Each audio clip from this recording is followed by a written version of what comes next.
V okviru sejma Alpe Adria Turizem in prosti čas, ki je potekal med 24. in 27. januarjem 2013 na Gospodarskem razstavišču v Ljubljani, so v soboto 26. januarja podelili priznanja in knjižne nagrade najlepšim regijskim tematskim potem za leto 2012. V celjski regiji je bila za najučno pot razglašena naravoslovna učna pot Petelinjek iz občine Slovenske Konjice. Tekmovanje je potekalo pod okriljem Turistične zveze Slovenije v okviru projekta Moja dežela, lepa in gostoljubna in v sodelovanju z Zavodom za gozdove Slovenije ter GIS, pohodništvo in kolesarjenje.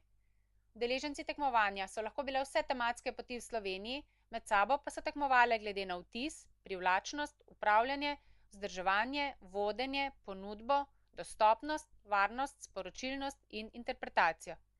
Izbor je najprej potekal na 14 območnih enotah Zavoda za gozdove Slovenije, kjer so komisije izmed 76 prijavljenih poti izbrale 12 najregijskih poti.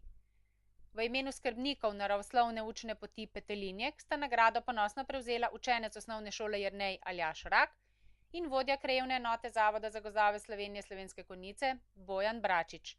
Podelitvi so prisostvovali še podžupan občine Slovenske Konjice Bojan Podkrajšek, predstavnica osnovne šole Jernej Alenka Tajnikar, ki je nadomeščala za ureditev poti zaslužno vodjo šole Eriko Sevšek, in vodja TIC Slovenske Konjice Tjaša Kangler.